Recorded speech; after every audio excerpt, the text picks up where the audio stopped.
Dark psychology एक इतना बड़ा कंट्रोवर्शियल टॉपिक है जिस पर बड़े बड़े स्पीकर्स और इन्फ्लुएंशियल लोग बात करने से भी घबराते हैं, क्योंकि वो जानते हैं कि अगर आपको डार्क साइकोलॉजी का पता चल गया तो उनके लिए आपको मैनिपुलेट करना मुश्किल हो जाएगा, जिससे उनका धंधा बंद ही हो जाएगा और इसके साथ ही आपके आसपास के लोगों की असलियत भी आपके सामने आ जाएगी, क्योंकि लोग रोज आपको मैनिपुलेट कर रहे हैं और आप इस चीज को कभी समझ ही नहीं पाए। आप अच्छे हैं तो इसका ये मतलब नहीं कि दुनिया भी आपके साथ सही ही होगी, क्योंकि हिस्ट्री में बड़े बड़े साइकोपैथ जो कि मिलियंस लोगों के कातिल हैं और आज की बड़ी बड़ी कंपनीज, बिजनेसमैन और आपके आसपास के लोग सालों से डार्क साइकोलॉजी यूज कर रहे हैं अपने फायदे के लिए। लेकिन आपको डार्क साइकोलॉजी लोगों को मैनिपुलेट या फिर कंट्रोल करने के लिए नहीं सीखनी, बल्कि आपको ये इसलिए सीखनी है ताकि दूसरे लोग आपको मैनिपुलेट ना कर पाए। इसलिए इस वीडियो में हम आपको 10 ऐसी डार्क साइकोलॉजिकल ट्रिक्स बताने वाले हैं जो आपको पता होनी ही चाहिए, जिसमें से फर्स्ट है the chameleon effect. Chameleon effect dark psychology की एक ऐसी ट्रिक है जिसका यूज करके लोग किसी भी पर्सन को अपनी तरफ अट्रैक्ट कर लेते हैं, फिर चाहे उस पर्सन को मैनिपुलेट करना कितना ही मुश्किल क्यों ना हो, क्योंकि हम सब ये जानते हैं कि लोग उन लोगों से ज्यादा अट्रैक्ट होते हैं जिनमें वो खुद को देखते हैं। फॉर एग्जाम्पल,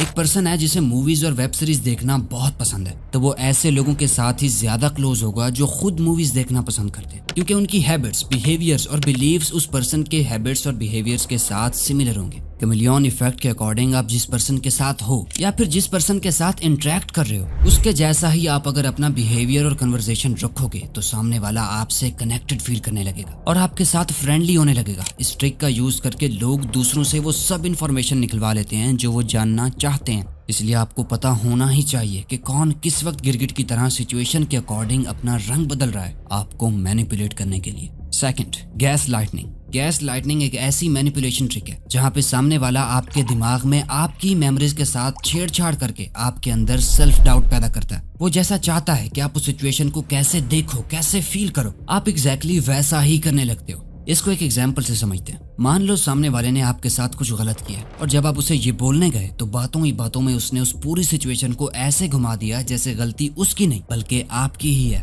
वो पर्सन आपकी अंडरस्टैंडिंग को चैलेंज करेगा कि कैसे आप बात को गलत समझ रहे हो, आपने ही सुनने में कोई गलती कर दी है, कि कैसे आप ओवर रिएक्ट कर रहे हो, कैसे आपने अपनी एक्सपेक्टेशंस बहुत बढ़ा रखी हैं जिस वजह से आप खुद को ही हर्ट कर रहे हो। अगर पास्ट में उन्होंने आपके साथ कुछ गलत किया तो गलती उनकी नहीं बल्कि आपकी ही थी, क्योंकि आपने चीजों को गलत समझ लिया। ऐसे लोगों से हमेशा बच के रहो, क्योंकि ऐसी बातें करने वाले लोग आपको अपने आसपास सबसे ज्यादा दिखेंगे। Foot in the door technique. Foot in the door dark psychology की एक ऐसी ट्रिक है जिसका यूज करके मैनिपुलेटर आपसे वो सब कुछ करवा लेता है जो वो करवाना चाहता है। सबसे पहले वो आपको मैनिपुलेट करने के लिए आपसे कोई एक छोटा सा फेवर मांगेगा और जैसे ही उस फेवर के लिए आप हाँ कर दोगे उसके बाद वो अपनी रियल माइंड गेम स्टार्ट कर देगा। कुछ अरसे के बाद ही वो आहिस्ता आहिस्ता आपसे कुछ बड़ा करने को बोलेगा। अब क्योंकि आप पहले एक छोटे फेवर के लिए हाँ कर चुके थे तो 99% चांसेस होंगे कि आप उस बड़े फेवर के लिए भी हाँ ही करोगे और फिर आहिस्ता आहिस्ता उस पर्सन की रिक्वेस्ट और फेवर्स बढ़ते जाएंगे और आप भी उनकी हाँ में हाँ मिलाकर मैनिपुलेट होते जाओगे। ये टेक्निक ज्यादातर रिलेशनशिप्स, मार्केटिंग और सेल्स में यूज की जाती है, इसलिए आपको पता होना चाहिए कि कौन किस वक्त आपको मैनिपुलेट करने की कोशिश कर रहा है। अगर आप किसी रिलेशनशिप में हो तो पहले से ही कुछ बाउंड्रीज सेट कर लो ताकि जब भी सामने वाला वो बाउंड्रीज क्रॉस करने लगे तो आप उसे नो बोल पाओ।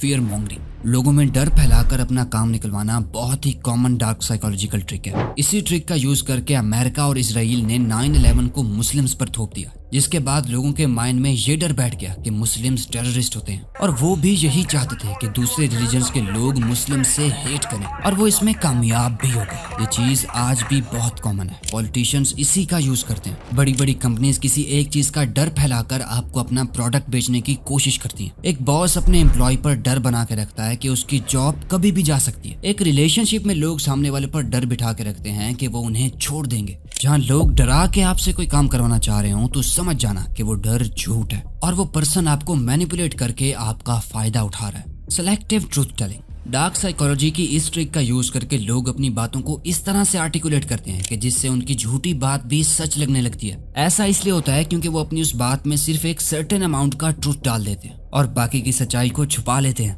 ये इस तरह से काम करता है। मैनिपुलेटर आपके साथ ऐसी इन्फॉर्मेशन शेयर करेगा जो सच तो होगी, लेकिन वो सिर्फ और सिर्फ उस इन्फॉर्मेशन की वो डिटेल शेयर करेगा जो उस वक्त उसके पॉइंट या एजेंडा को सपोर्ट कर रही होंगी और आप कहोगे अरे हाँ यार ये बात तो उसने सच ही कही है। फिर आपको लगने लगता है कि वो बंदा जो भी आगे बोलेगा वो सच ही होगा और आप यहीं पर मार खा जाते हो। इस ट्रिक से मैनिपुलेट होने से बचने के लिए आपको क्रिटिकल थिंकिंग चाहिए होगी। आपसे जो भी कुछ कहा जा रहा है उसके रिलेटेड क्वेश्चंस करो। और हाँ, ये याद रखना कि सिर्फ उन बातों पर गौर मत करना जो उस वक्त कही जा रही हैं, बल्कि जो चीजें आपसे छुपाई जा रही हैं उन पर भी आपको फोकस करना पड़ेगा। लव फ्लडिंग, इस ट्रिक को लव बॉम्बिंग भी कहा जाता है, जो कि ज्यादातर रिलेशनशिप्स में यूज की जाती है, जहाँ एक पर्सन स्टार्टिंग में इतना ज्यादा प्यार दिखाता है कि वो अपनी बातों से, एक्शन से, गिफ्ट से और सरप्राइजेस से सामने वाले पर लव बॉम्बिंग करता है। इतना ज्यादा अफेक्शन शो करता है कि सामने वाला भी उससे प्यार करने लग जाता है। और जब उसे समझ आता है कि विक्टिम अब उसके कंट्रोल में आ गया है, उससे उसकी आदत हो चुकी है, तो वो लव बॉम्बिंग को कम कर देता है, जिससे कि सामने वाला पर्सन उसी चीज के लिए तरसने लगता है कि ये मुझसे पहले जैसा अफेक्शन क्यों नहीं शो कर रहा। उसके अंदर एक सेंस ऑफ रिजेक्शन आने लगती है और वो उस मैनिपुलेटर की काफी सारी अनएथिकल बातें मानने लगते हैं और वो मैनिपुलेशन का शिकार हो जाते हैं। इसलिए जब भी कोई स्टार्टिंग में आपके साथ बहुत ही ओवरली स्वीट हो तो समझ जाओ कि दाल में कुछ काला है। नेगिंग डार्क साइकोलॉजी की एक ऐसी ट्रिक है जिसका यूज करके मैनिपुलेटर सामने वाले पर्सन की सेल्फ स्टीम या सेल्फ कॉन्फिडेंस को अंडर एस्टिमेट करता है ताकि वो उन पर कंट्रोल कर सके। इस ट्रिक में वो किसी पर्सन पर एक ऐसा कमेंट करते हैं जो कि सुनने में तो एक कॉम्प्लीमेंट लगता है, लेकिन उसका असल मकसद आपको अंदर से भड़काना होता है। फॉर एग्जाम्पल, कोई पर्सन आपसे ये कहता है, आपकी पर्सनैलिटी तो बहुत ही अच्छी है, लेकिन काश कि आप थोड़े से और ज्यादा कॉन्फिडेंट होते। अब ये सुनने में दूसरों को तो कॉम्प्लीमेंट लगेगा, लेकिन आपके अंदर एक सेल्फ डाउट पैदा हो जाएगा कि मैं उतना ज्यादा कॉन्फिडेंट नहीं हूँ। इससे सामने वाला आपके साथ माइंड गेम्स खेल रहा होता है। उसे पता था कि आप कॉन्फिडेंट हो, लेकिन वो सिर्फ आपके अंदर एक डाउट पैदा करना चाहता था कि आपकी पर्सनैलिटी में कहीं ना कहीं कोई कमी मौजूद है। साइलेंट ट्रीटमेंट, ये भी एक बहुत ही डार्क साइकोलॉजिकल हैक है जो पूरी एक लाइन पर डिपेंडेंट है। Silence speaks louder than words. कभी सामने वाले को तोड़ने के लिए, कोई बात निकलवाने के लिए या कुछ रियलाइज करने के लिए कुछ बोल के या ड्रामा करके उतना सही रिजल्ट नहीं मिलता जितना साइलेंट रह के मिलता है, क्योंकि साइलेंस सामने वाले के अंदर मल्टीपल इमोशंस ट्रिगर करता है। वो कंफ्यूज हो जाते हैं, सेल्फ डाउट करने लगते हैं, उन्हें गुस्सा आने लगता है। इसके साथ ही उनकी आपसी अटैचमेंट भी बढ़ जाती है। इसे रिलेशनशिप में यूज करना बहुत ही इविल होता है। फॉर एग्जाम्पल, मान लो कि आपके किसी बहुत ही करीबी फ्रेंड, फैमिली मेंबर या पार्टनर ने कोई गलती कर दी जो कि आपको बिल्कुल पसंद नहीं है और आपके बार बार मना करने के बावजूद भी वो आपकी एक नहीं सुन रहे। ऐसे टाइम पर और बोलना बंद कर दो, इनफैक्ट कुछ भी बोलना बंद कर दो। उन्हें कंफ्यूज रहने दो कि आप ऐसे रिएक्ट क्यों कर रहे हो। आपके साइलेंट ट्रीटमेंट से उन्हें बहुत गुस्सा आएगा, समझ नहीं आएगा कि क्या करें, और एक टाइम पर वो टूट जाएंगे और जैसा आप चाह रहे हो वैसा करने लगेंगे। ये ट्रिक बहुत ही डेंजरस है और सामने वाले को बहुत ही बड़े साइकोलॉजिकल टॉर्चर से गुजारती है, इसलिए इससे सिर्फ बचो, ना कि किसी पे यूज करो।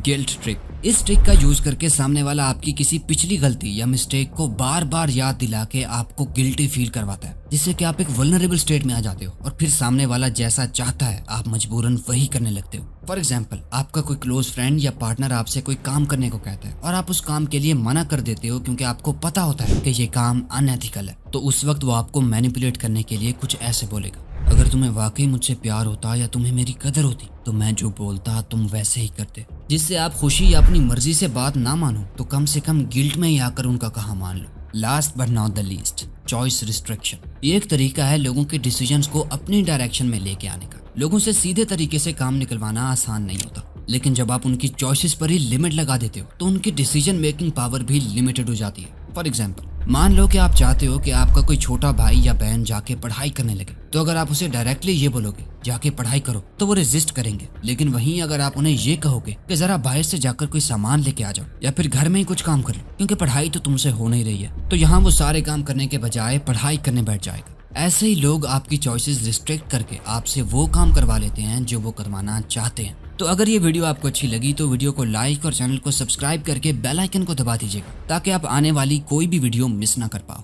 Thank you for watching.